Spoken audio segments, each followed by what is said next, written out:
I'd like to invite Dominique to the stage to share with us some of her beautiful words. And then her and I will sit down and have a little chat. So please welcome Dominique.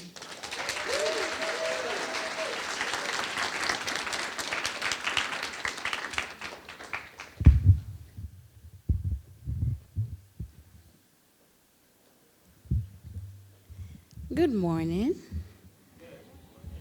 How are you guys doing today? Well, it's a pleasure to be here. Thank you very much for the invite. I'm honored to take the stage and share some of my art with you. So all the pieces I'm going to be performing today is part of my project called An Obituary to My Girlhood. Over the summer, I started thinking about my experience as a girl. I am in my 20s, or 22, so I would say that I'm transitioning from teenagehood to womanhood. So it was really important for me to go back and reflect on that experience because I think it's important in order to move forward, we have to deal with the past. So, yeah. Okay. Thank you. So this first piece is titled, "This Gaping Wound Needs No Introduction." Hi, I'm only a girl until the grief I've been sheltering start to spread in my bone marrow and I no longer recognize where I end and it begins. How do I get it to obey me? How do I get it to understand that as long as it lives under my skin, it must do as I say? I resent that it bears the face of the men that gave it to me, while they get to deny its existence and I have to nurture it. But maybe if you love a monster the way mothers do to abusive sons, you can convince yourself that it's human. Tell me, mirror.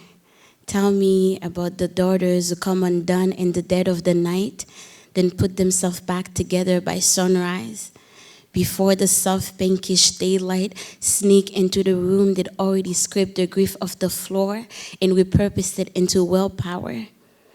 Tell me about the august thing they did to be embraced, all the ways they cradled the brokenness in their arms, a metaphor for the torch starvation. But isn't that what girlhood is? Severed limbs, cracked smiles, sunshine-filled scars. But we should have known our fate back then, watching the women before us shapeshift into therapy couches, into shelters, into punching bags high. I'm only a girl, and all the girls are grave diggers with trauma that never stay buried. Thank you.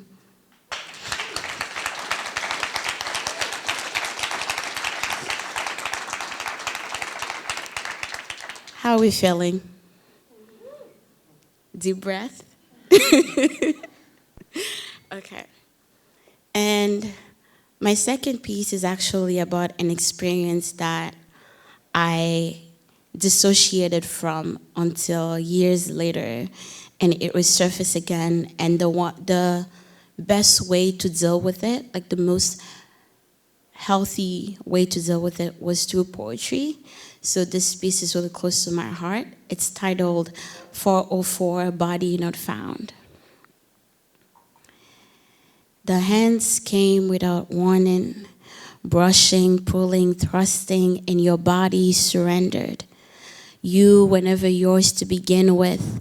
Nothing you carried ever belonged to you, so you let them tear you apart until you found the strength to grab whatever's left from the grip and run, hide, forget. Monsters are only real if you name them, don't you know? But here you are, scrubbing fingerprints off your skin, plunging your body underwater, then hanging it out to dry because holiness is an art and practice makes perfect. You thought you get it right by now, but you can't help wanting to deliver yourself in the first hands that promise not to bruise you. The trick is to let yourself fall. You might just fly, they say, but do they know? Little girls get their wings clipped from birth and are left to call to their redemption. What an exhausting journey it must have been, chasing the boys down the streets, scaling the walls with them, knees and skulls smashing against concrete, and you pointing to the hurt as if to say, all I've ever wanted was to be free and wild like them. But what is it about girls that get the wolves circling the house before the blood even starts to spill? But forgive yourself. Forgive yourself when the ugliness breaks through the surface, leaving you half beast, half human. When the sheer memory starts eating up the child within you, remember the damage has already been done, and so has the saving. So all you have to do now is breathe. Open up your lungs and let the air in. I promise it won't suffocate you. All you have to do now is breathe. Thank you.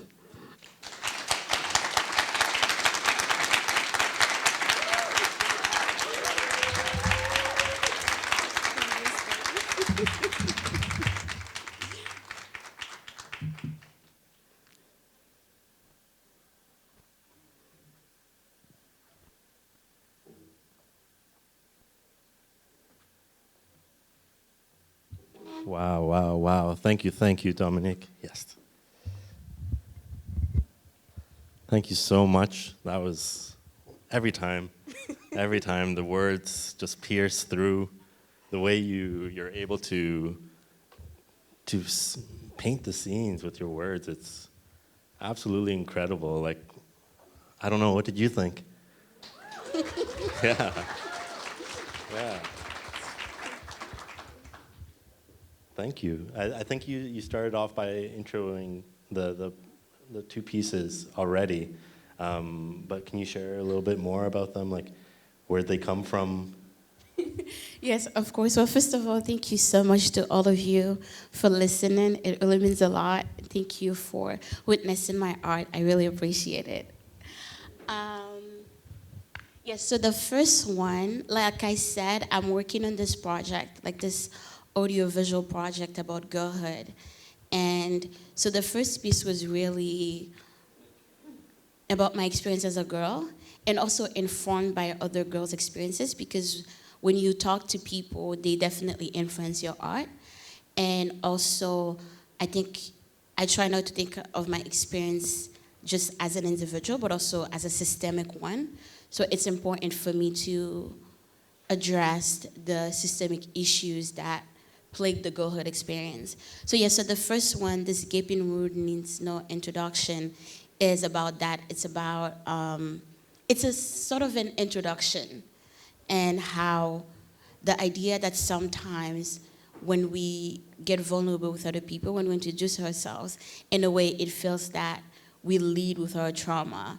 And so there can be the fear that if you open up your heart, if you share something, then as soon as you enter the room, that's what everyone sees.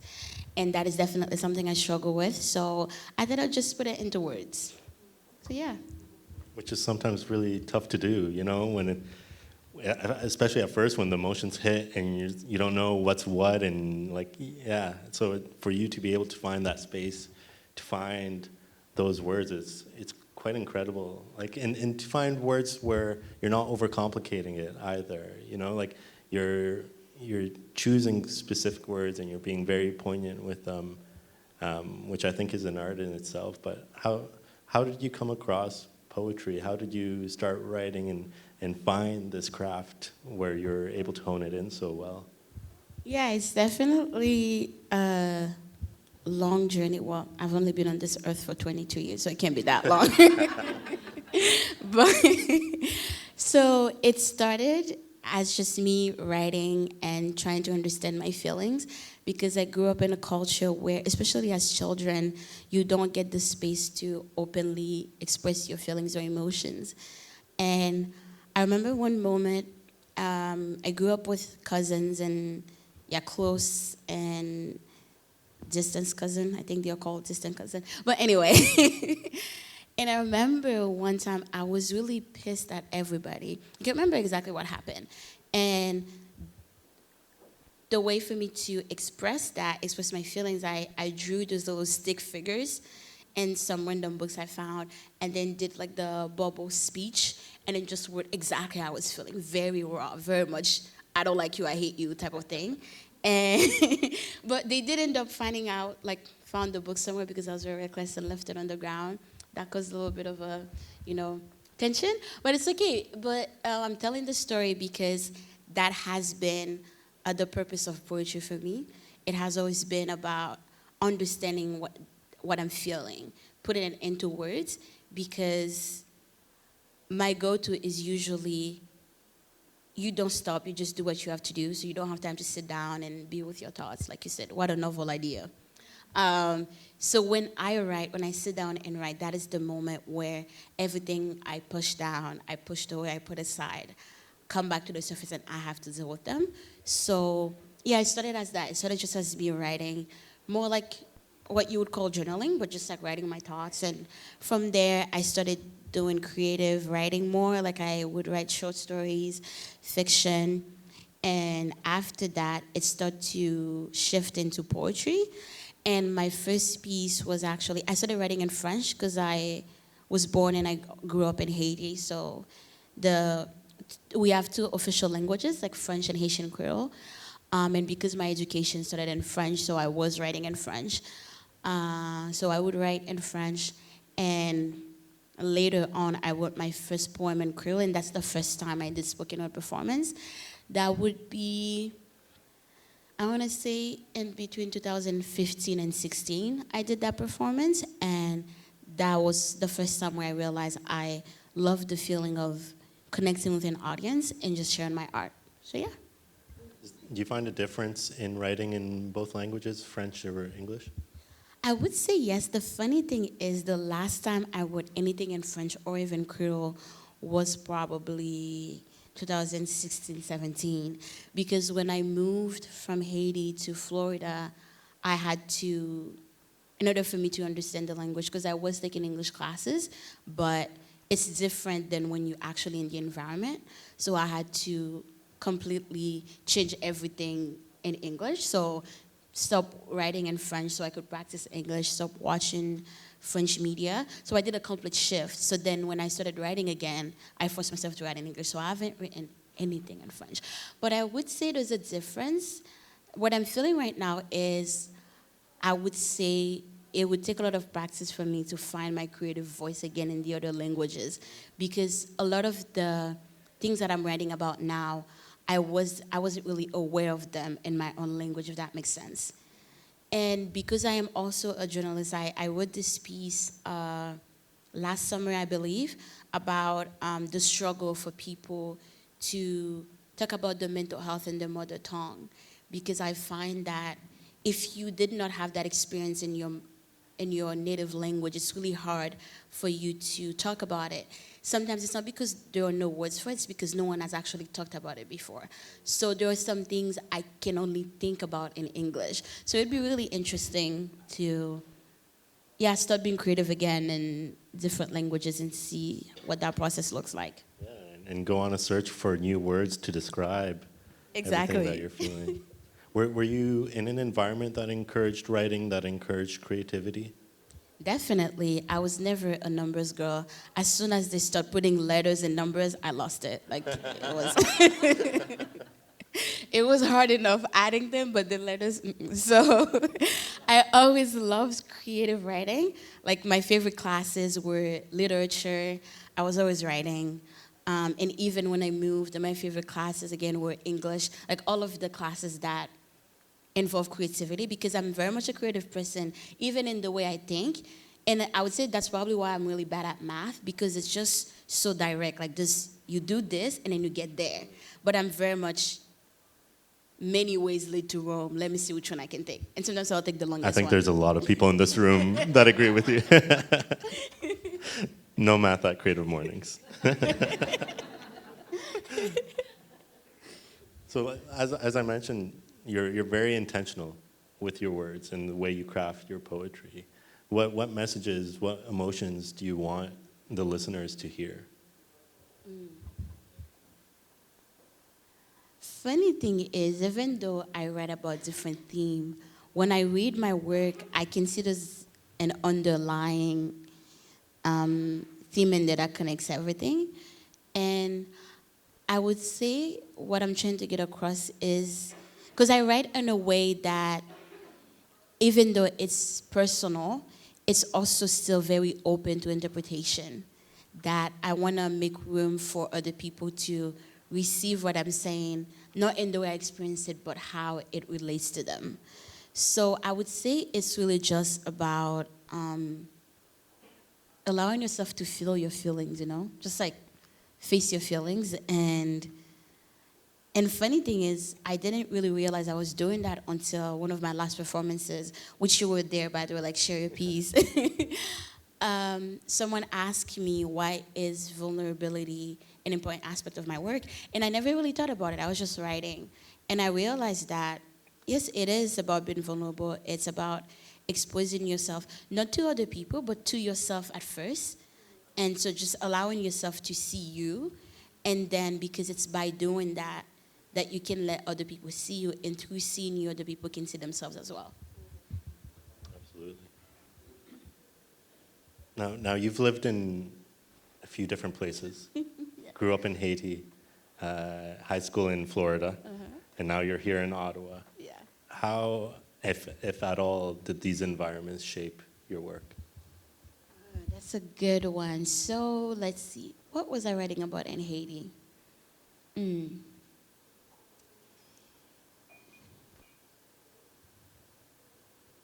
I think so. And the differences that I'm noticing is a lot of the in Florida when I started writing again. That's when my writing sort of start to transform into what it is now. Because I think when I was writing before, it was just me writing. Just like I was writing pretty much about anything.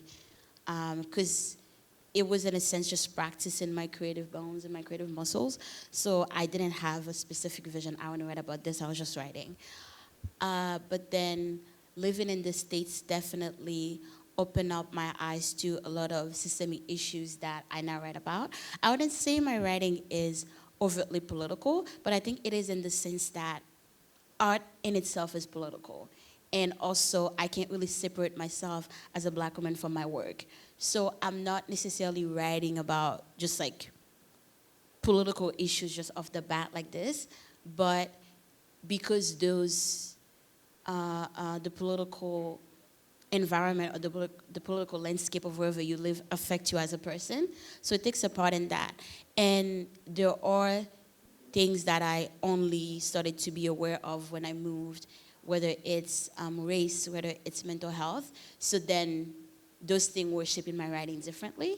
And then so that transition from Florida to here now, so I would say my writing has matured in the sense that now I know what I want to say. Like I know, for example, right now I'm focusing on this one theme, and who knows what I will be writing about after that's done. But again, because around those times I was also becoming more of an adult. Like I was transitioning from one stage of my life to another.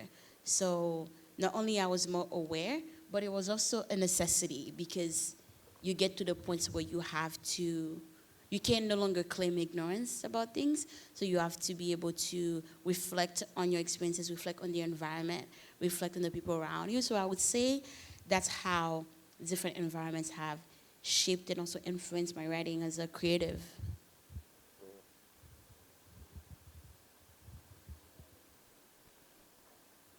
Now, so like heritage can serve as a foundation to a lot of the things we do. I think you touch on it here and there in some of your pieces. Do you take that, is that a sense of responsibility that you take with you when you do write about those themes and topics? It's tricky because you don't, well, personally, I don't want to be the voice of a demographic or the voice of a specific cultural group because I think that's dangerous in the sense that my experience is not the same as everyone else. Doesn't matter whether we share the same identity, the same gender, the same race. So I just the responsibility I feel is to be authentic about my experience. And that's why in my work, all of my work is in a way influenced by my own personal experiences. Not to say that you can't write about things you don't experience, but because I want to be as authentic as possible, I need to have an understanding of what I'm writing about. So then it doesn't come across as performative. But I would say though, this summer I actually did my first piece that wasn't about something I experienced, but it was something I witnessed.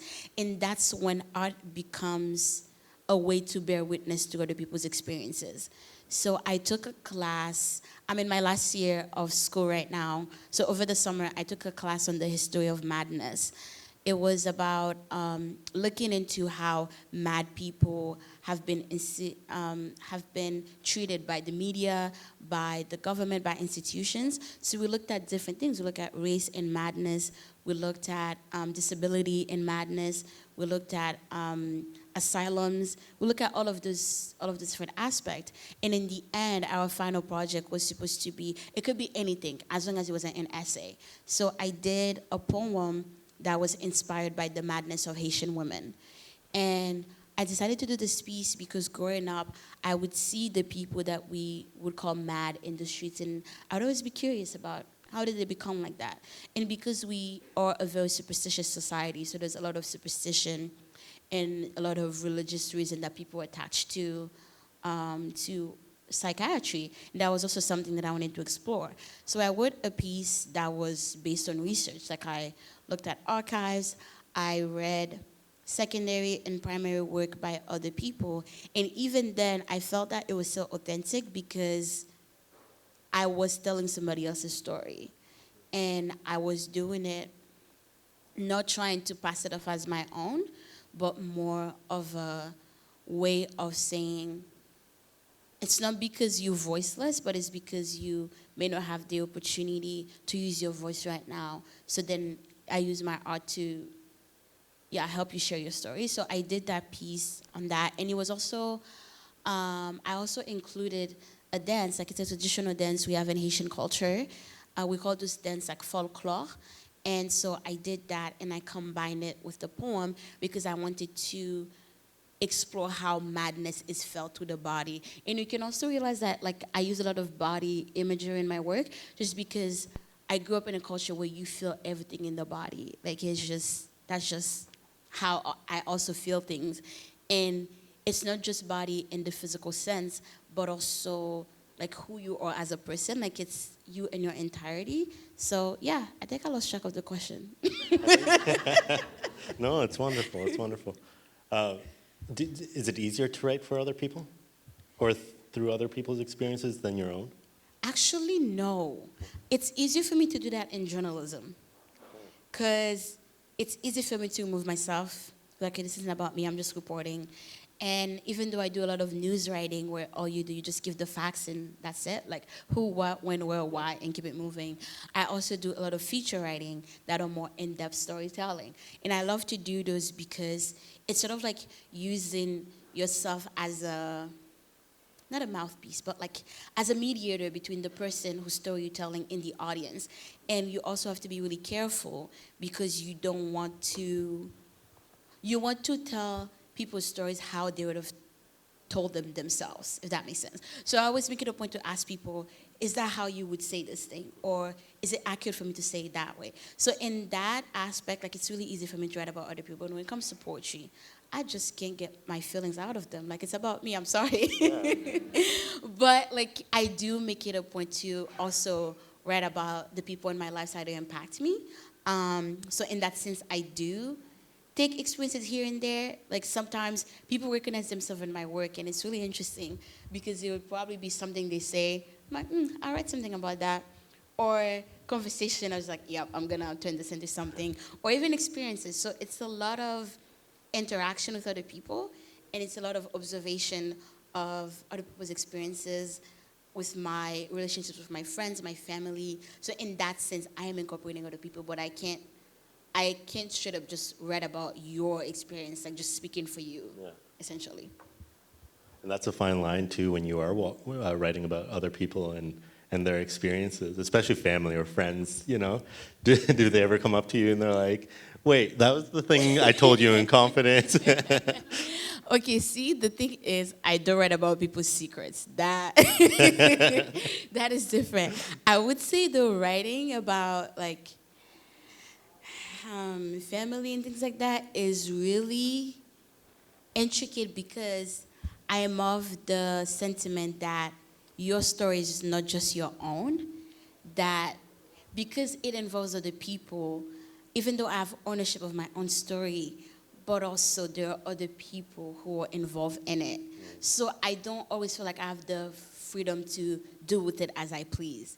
Because again, even though I'm writing about my own experiences, I can't always center myself because, yeah, other people are involved in it. So it's really tricky. So I have to use a lot of metaphor, like pretend I'm talking about the sun or something. But, but I still try to find a way to do it because, again, it's again about authenticity and vulnerability and also making sure that I am being true to myself because if we're not being true to ourselves, so what's the point of doing all of that? So yeah, it's really tricky to do it, but I would say when I write about things my friend says, I usually just say I'm gonna write something about this and tag them, be like, "Yep, this is what you said." But other times I don't. But I've definitely had the experience of someone come in and say, I had because we're talking about later on. I went to his place, and it was just an experience. And I went home and I wrote, like as soon as I got home, I wrote something about it, and then I posted it on my page, and that was that. And when we reconnected again, started talking, and briefly mentioned, yeah, I read about you. And then he said, is this poem? I was like, oh, I'm not as transparent. Like I am not as mysterious as I thought, but it's okay. I've given up Should on have got mystery. deeper with the metaphors. I should have, but yeah, it's okay.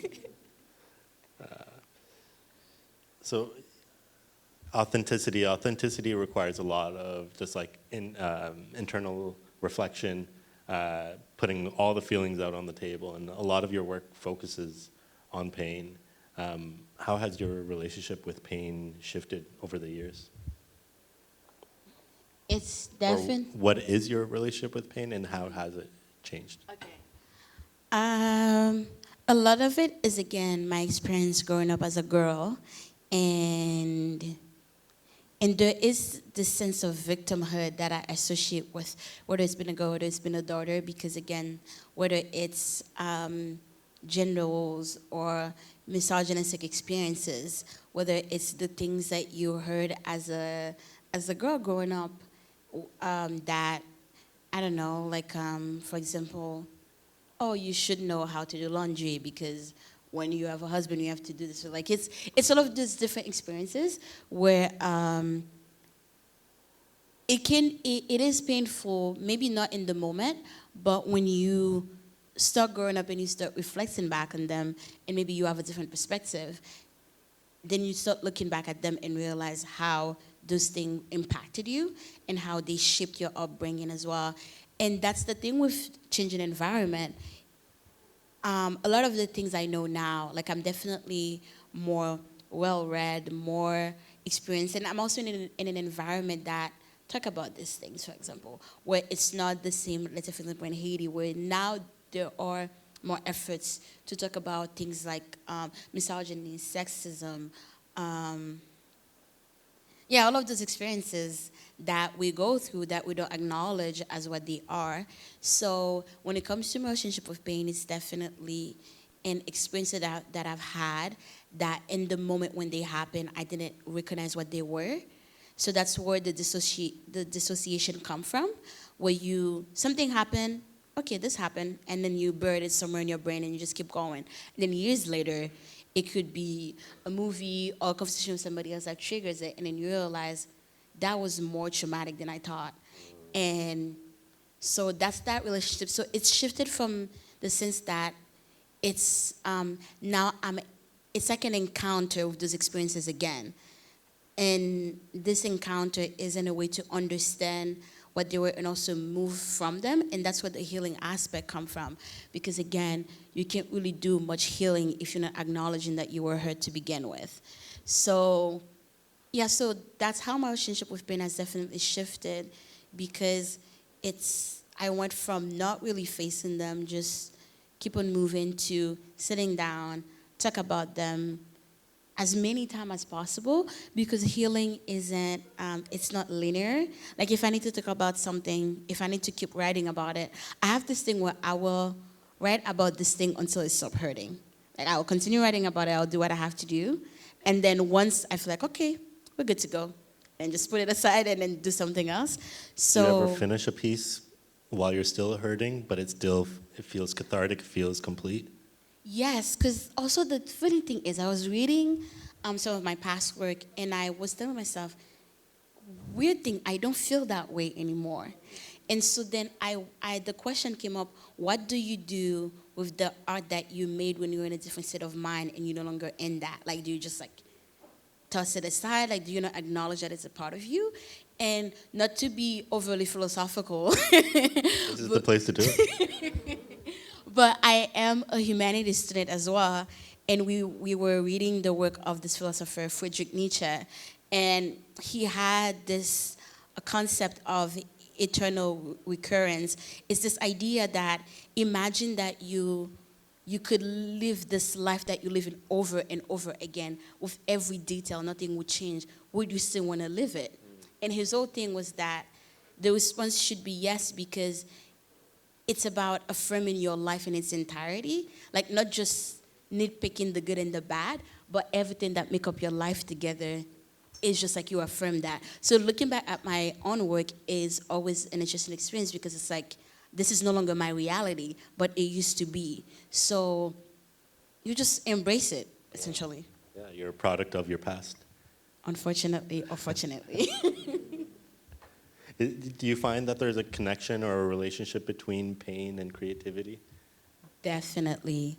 One of the things I was questioning myself on when I first started writing about all of these different experiences was that in my writing, am I glorifying pain? Am I glorifying sadness? Am I glorifying all of those dark experiences that we don't want to talk about?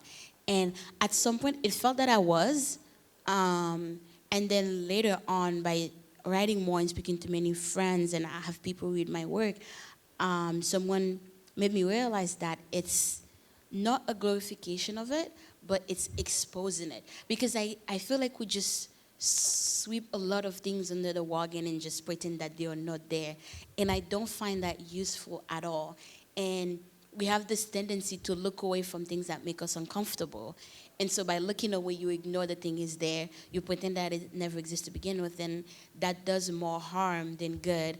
So it's not a glorification. It's, like I said, it's exposing the thing. Like it's exposing it, laying it down, and let people see it and deal with it. And it's a way of saying, this happened, this is there. So I would say there's like a lot of intersection of creativity and pain, because we even see like artists who say things like they can't really create when they're happy. I mean, maybe there are some more psychological effects and psychological explanation for those, but I would say though, for me, the reason why my work is more about things like pain and longing and girlhood experiences that are more negative than positive is because those are the things that are hard to talk about. Those are the things that are hard to face. Because I don't have any problem being joyful. I don't think anyone has any problem with telling people that they are happy, showing all the good things about their lives. It's showing the things that you're not so proud of, like the things that you wish weren't a part of your experience, but they are, the things that you wish were different. So it's like all of this, like I was saying before, like all of these little pieces that make up your life, that make up your experiences. And I think I'm drawn to those because, again, those were the ones that I did not have any room to explore. Maybe if I had different experiences growing up, maybe if I had a different upbringing where there were equal opportunity to explore both when I'm feeling happy, when I'm not feeling happy, maybe my work would have been different. I don't know. But that has definitely influenced what it is now. And I think that's the intersection between pain and creativity, because creativity is like a canvas that allows you to lay your pain on it and then look at it, essentially. How do you balance that intensity, though? Like, it can between the intensity of pain and then wanting to create or to even reflect, sometimes it's so heavy that like you might feel overwhelmed and not touch the thing that is healing or therapeutic for you. It very much is. Like sometimes, one of the worst time to write is at 2 in the morning. Suddenly, everything just feels so intense because everybody's sleeping and it's just you. It's like, whoa, we need help. But it's definitely intense because there are work that I have that I don't post. Like there are some things I'm like, you know what? Maybe I'll post this, maybe I'll not, but we'll see. It's for you. Yes, exactly. And again, like I was saying before, I didn't realize how vulnerable I was being until someone pointed out to me that I was, and I realized, oh, maybe if I was conscious of that, maybe I wouldn't have posted my work to begin with. Because like I was never conscious of the vulnerability in it. I was just sharing my art, essentially. So trying to balance the intensity is very much knowing when to take a break. Like sometimes I would write a piece. For example, the other day I wrote a piece before 5 minutes before I clock into work. Just like, oh, I'm thinking of something. I just wrote it and clock in and start working. Other time, I would write just a sentence and then don't look at it again until 2 months later. So it's not rushing the process, like not forcing yourself to create at a specific time, constantly putting out things, because I think of it more like art rather than content, where I don't want to be bound by algorithm. I don't want to be bound by, if you don't post this today, then people will stop following you. Like I just want to have the space to, there are times where I don't write in months. Like there are moments where I just don't write at all. And it's important for you to still know that you're still an artist. Whether or not you put this in art right now, you still are, because the essence is in you, essentially. So it's not a means to an end. It's not the things that you're holding. It's not the outcome that makes you an artist. Like you don't need to have proof of your artistry. Is the way I see it. Because what about people who just do the art for themselves? Are they less of an artist than the ones who like, look at this is my art, I'm an artist? So yeah, so to balance the intensity is very much not forcing myself, not pushing myself. If I can only write a sentence for a month, I'm just gonna write a sentence, and yeah, and just deal with it. Sometimes there are moments where I would write and I need to take a minute to breathe. It's like, whoa, because I write something and I didn't realize I was feeling this way at all. Like I didn't realize I was holding that in. And so it's interesting. So just put it down. Again, the act of writing for me is just having a place to put a load down and then just Clear your mind. Exactly. Yeah. Let's go write that essay that we've been procrastinating on. And I love your idea behind don't rush the process of your craft, but I think it's the same thing when you're healing. Like you can sit in that, you don't need to rush and be good by tomorrow, You can sit with it. You might be good today, but in a few months it might come back and hit you differently that you didn't know. Similar to when you write and you go back and you reread it, you're like, oh, I didn't see that before, or I don't feel like that anymore. So I think it's the two go hand in hand. Exactly. And there was times, again, where I would finish a piece because I'm sure a lot of artists also feel that way, that a piece or an art is never finished, that you could continue, improve it, remove, and add more. So sometimes I would write something. For example, even one of the first pieces I did today, I changed a line in there, I think, maybe after I spoke to you when we first did this call. But sometimes it's just like, okay, this sounds better. Other times it's like, I don't want to present this that way. So it's part of that. And it's also like healing is like that as well. Yeah. It's like, what do I actually want to say now? Yeah. Yeah. All right, so we've come to our end. But thank you so much. Just one last question for you. Yes. What do you want all these people to know about you or the work that you do? Oh, let's see. Loaded question. It's tricking me. What do I want to know about me and the work that I do? Let's see. Was that in the list of questions you said? That's okay. What? Here, let me simplify it for you then. Is there anything that you're working on now that we should look forward to? Oh, that's what you mean. I took it I- way too deeply. We Okay. can go deep, we can go superficial if you want. No, so. I think we've done enough of Yeah. that. It's okay. So I would say the one thing, yeah, it was just like my Instagram handle is there. So that's where I post my work. And the one thing is this project that I'm working on that I don't know when it's gonna be done.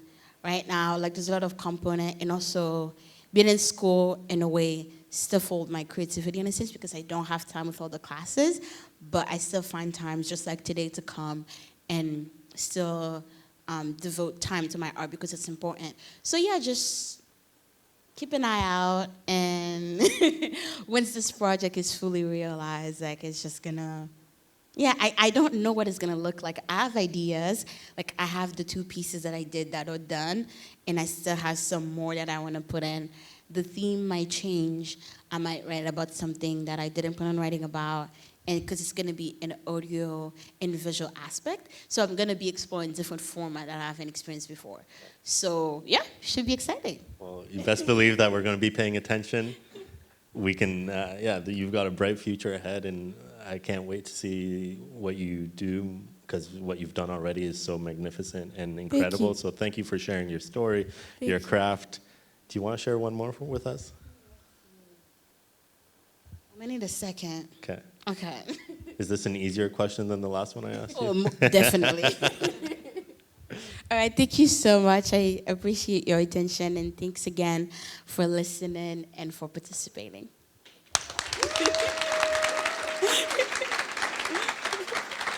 Thank you, Dominique.